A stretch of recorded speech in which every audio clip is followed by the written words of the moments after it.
नोएडा में खुदाई के दौरान एक दीवार गिर गई। प्लॉट की दीवार गिरने से बड़ा हादसा हो गया। हादसे में 2 मजदूरों की मौत हो गई। प्लॉट पर 4 मजदूर काम कर रहे थे। पुलिस हादसे की जांच में जुटी है।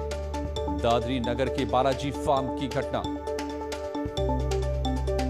अमित सिंह जुड़ गए हमारे संवाददाता मेरे साथ। अमित, तो क्या किसी की लापरवाही, आखिर कैसे हुआ यह हादसा? देखिए अजय, आपको बता दूं कि गौतम बुद्ध नगर से इस समय की बड़ी खबर है, जहां एक निर्माणाधीन प्लॉट की खुदाई हो रही थी। दीवार का मलबा नीचे गिरने से जो 2 मजदूर हैं वो दब गए थे, जिसमें 2 मजदूरों की मौत हो गई। जो स्थानीय लोगों ने रेस्क्यू करके दोनों मजदूरों के शवों को बाहर निकाल लिया गया है। और जो घटना बताई जा रही है कि एक प्लॉट था, उसकी बाउंड्री बन रही थी, तो उसी बाउंड्री बनाने के लिए नींव का खुदाई चल रही थी, तो बराबर में जो दीवार थी वो अचानक भरभरा के नीचे गिर गई, जिसमें 4 मजदूर दबे थे। 2 की मौके पे मौत हो गई, 2 को निकाल लिया गया है। उन्हें जो निकाले गए मजदूर हैं उनको घायल अवस्था में अस्पताल में भर्ती कराया गया है। अब पुलिस पूरे मामले में जुट गई है, जांच कर रही है कि किसकी लापरवाही रही और किसका प्लॉट था, क्यों मजदूरों को लगाया गया, क्या कारण थे। तो पूरी अभी पुलिस इसमें जांच में जुट के काम कर रही है। वहीं बता दूं, घटना जो दादरी बालाजी फार्म हाउस की बताई जा रही है, जहां प्लॉट का निर्माण चल रहा था, तो पुलिस मौके पहुंच के जो शव थे उनको कब्जे में ले लिया और पोस्टमार्टम की कार्रवाई कर रही है।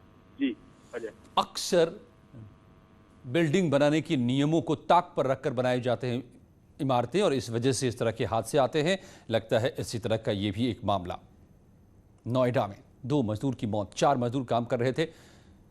प्लॉट की दीवार गिरने से उसके नीचे दब गए। 2 की मौत हो गई।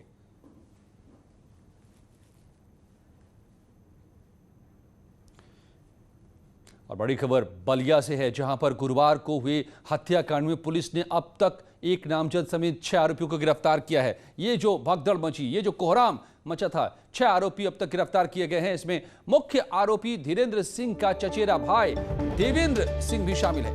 धीरेन्द्र सिंह अब तक पुलिस की गिरफ्त से बाहर है। मामले में पुलिस ने 8 नामजद के अलावा 25 अन्य आरोपियों के खिलाफ मुकदमा दर्ज कराया है। धीरेन्द्र सिंह ने जिस रिवॉल्वर से गोली चलाई थी उसका लाइसेंस रद्द कर दिया गया है। सभी आरोपियों के लाइसेंस हथियारों के निरस्त कर दिए गए हैं।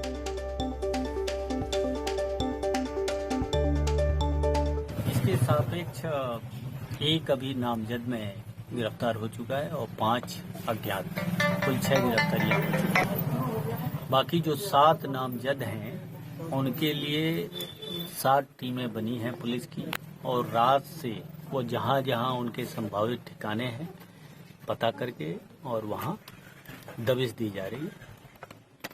आशा है कि हम लोग तब तक अनवरत रूप से वो करेंगे जब तक आज गिरफ्तारी न हो जाए। ये कंटिन्यू चलेगा और ये इंश्योर किया जाएगा कि उनके खिलाफ सख्त से सख्त कार्रवाई सुनिश्चित हो।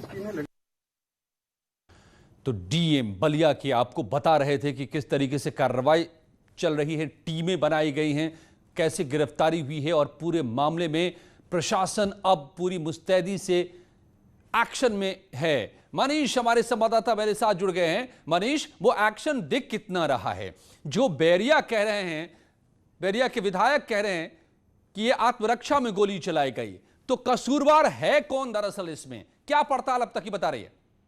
देखिए, जहां तक बैरिया विधायक सुरेंद्र सिंह का सवाल है, शुरू से ही उन पर आरोप लग रहे थे। मृतक के परिजनों ने भी कल ही ये आरोप लगाया था कि मुख्य आरोपी जो धीरेन्द्र सिंह है वो सुरेंद्र सिंह का खास करीबी है, हमेशा उनके साथ रहता है, तमाम कार्यक्रमों में उनके साथ ही शामिल होता है। और मृतक के परिजनों का ये भी आरोप था कि सुरेंद्र की सह पर ही धीरेन्द्र सिंह खुलेआम गांव में गुंडागर्दी किया करता है। लेकिन जब आज सुरेंद्र ने आज ये बयान दिया तो ये बात बिल्कुल साफ हो गई कि वो सुरेंद्र सिंह का ही खास करीबी है, खास आदमी। उन्होंने स्वयं स्वीकारा है कि धीरेन्द्र सिंह हमारा सहयोगी है, बीजेपी का सहयोगी है। ऐसे में जाहिर सी बात है पुलिस की कार्रवाई पर सवाल खड़े हो रहे हैं। जहां तक पुलिस का कवायद की बात है, कल देर रात से ही डीआईजी आजमगढ़ यहाँ पर आए, कमिश्नर यहाँ पर आए, और साथ ही साथ आज एडीजी जोन भी यहाँ पर पहुंचे हैं।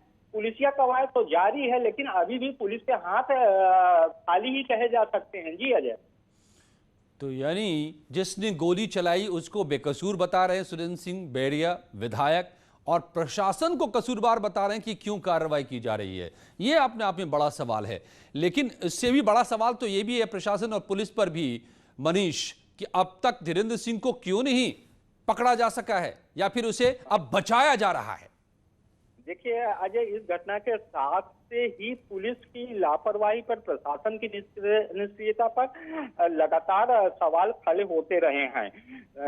ये घटना उस दौरान की है जब वहां पर प्रशासनिक अधिकारी भी मौजूद थे, पुलिस फोर्स भी मौजूद थी, एसडीएम भी मौजूद थे, सीओ भी मौजूद था, और विवाद जब बढ़ने लगा तो सारे के सारे लोग वहां से भाग खड़े हुए। और जब ये मामला इतना ज्यादा बड़ा हो गया कि एक दबंग आरोपी जो है खुलेआम कई राउंड फायरिंग करता है, एक अधेड़ की जान चली जाती है, उसके बाद दोबारा पुलिस वाले वहां पर आते हैं और तस्वीरें बयां करती हैं कि पुलिस ने उस दौरान उस आरोपी को पकड़ा भी था। लेकिन सबसे बड़ा सवाल यही है कि जब पुलिस ने उसे पकड़ा था तो वो आरोपी कहां चला गया, कहां गायब हो गया, कहां फरार हो गया।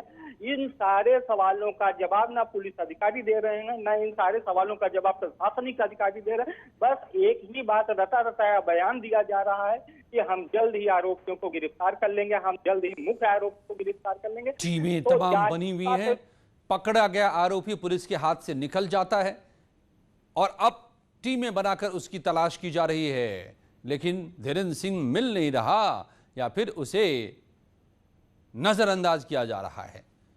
क्या खेल अब शुरू हो गया है बचाने की, लीपापोती की। इस पूरे मामले में कौन कसूरवार और कौन नहीं, अदालत को तय करना होगा। लेकिन क्या इस वक्त पूरे मामले में लीपापोती शुरू हो गई है, यह भी बड़ा सवाल है। जिस तरीके से विधायक सामने आकर बचाव में आ गए हैं धीरेन्द्र सिंह के। और बलिया हत्याकांड पर विधायक का जो बयान है, आप उसे खुद सुनिए कि उसके समर्थन में किस तरीके से बैरिया विधायक सुरेंद्र सिंह सामने आ गए हैं। क्या कह रहे हैं सुरेंद्र सिंह? की जा रही एक तरफा कार्रवाई की मैं निंदा करता हूं। प्रशासन एक तरफा कार्रवाई करके न्याय को का गला घोट रहे हैं। जब एक तरफ से 6 महिलाएं चोटिल होकर के हॉस्पिटल में भर्ती हैं और एक आदमी बनारस रेफर हो चुका है, उनके पीड़ा को कोई नहीं देख रहा। यह जरूर है कि गोली की घटना अच्छी नहीं है, लेकिन यदि वो आत्मरक्षा में गोली, धीरेन्द्र सिंह यदि आत्मरक्षा में गोली नहीं चलाया होता तो कम से कम उसके परिवार के दर्जनों लोग मार दिए गए होते और उनके गोल दर्जनों लोग मार दिए गए होते। बैरिया विधानसभा क्षेत्र का मैं विधायक हूँ और धीरेन्द्र प्रताप सिंह जी हमारे चुनाव में, लोकसभा के भी चुनाव में एक सहयोगी कार्यकर्ता के रूप में हमारा सहयोग भारतीय जनता पार्टी का सहयोग किए हैं।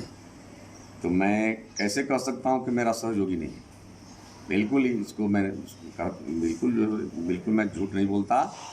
हकीकत है कि हम बीजेपी का वो सहयोगी था, लेकिन चूंकि गलत गोलीकांड जो है दुर्भाग्यपूर्ण है, इसको हम लोग अच्छा नहीं मानते। रही बात यह कि वो भाजपा के सहयोग में रहता था, लोकसभा चुनाव में भी और विधानसभा चुनाव में भी। कोई भी ऐसा चुनाव नहीं रहा जिस समय बीजेपी का सहयोगी परिवार नहीं किया।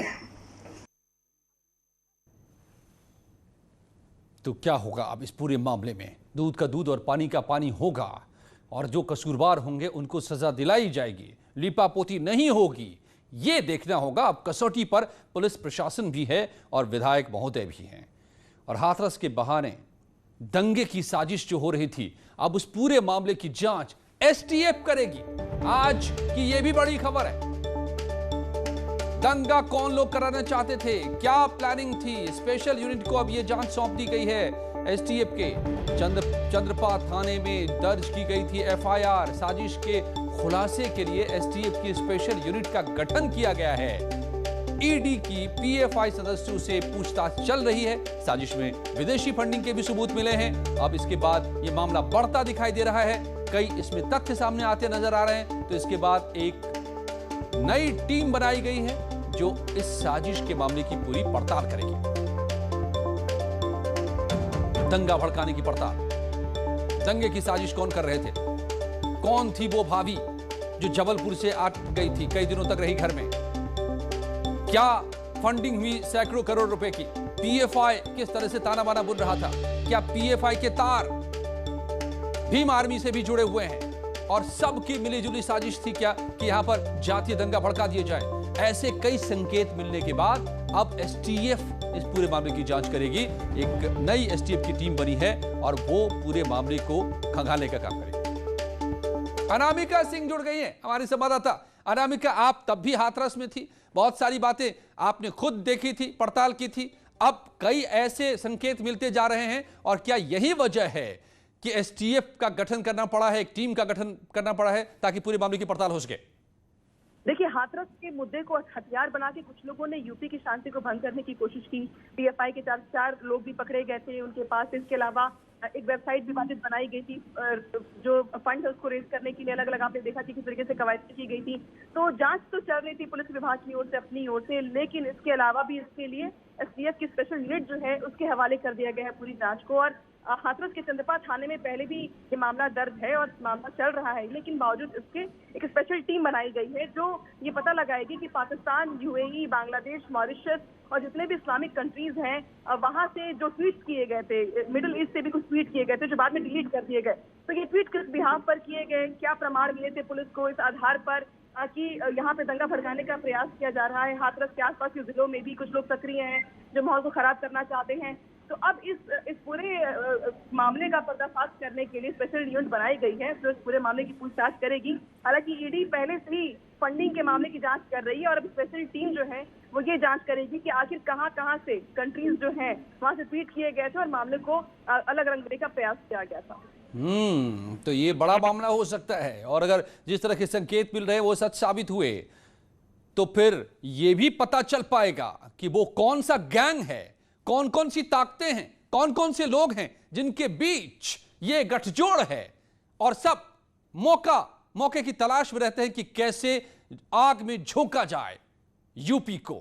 तो ये बड़ा खुलासा हो सकता है इस एसटीएफ के जरिए। देखना होगा कि कब तक खुलासा हो पाता है। धन्यवाद अनामिका। और अब हाथरस केस का चश्मदीद सामने आया है।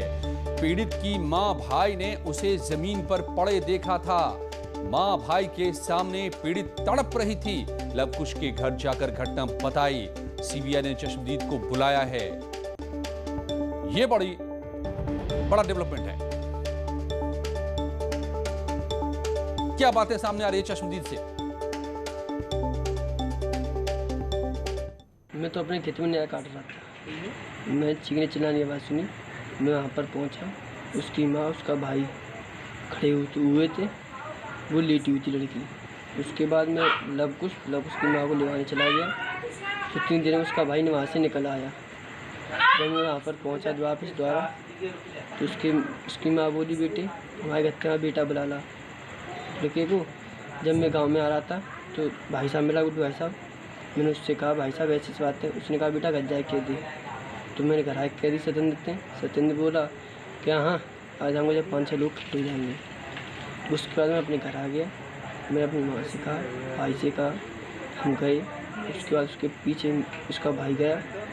तब तक और 4-6 लोग भी इकट्ठे हो गए। तो खेत किसका है? हमारा। अच्छा, आप ही का खेत। और कितनी दूर होंगे आप? जहाँ बात हुई थी, ये घटना हुई थी, उससे कितनी दूर थे? मैं दूर था अपने। कितना लगभग तो कोई पता ना, कितने दूर है, ऊपर 20-25 कदम होंगे। अच्छा, 20-25 कदम पे। अच्छा, यही पूरा घटनाक्रम हुआ। हाँ। तो उसके बाद फिर आप लोगों से मिले या किसी से नहीं मिले? नहीं, माँ मिला था। पुलिस लाइन गए थे? हाँ। अच्छा, क्या बताया वहाँ पे? जो देखा वही बताया। तो अब देखना होगा पूरी पड़ताल में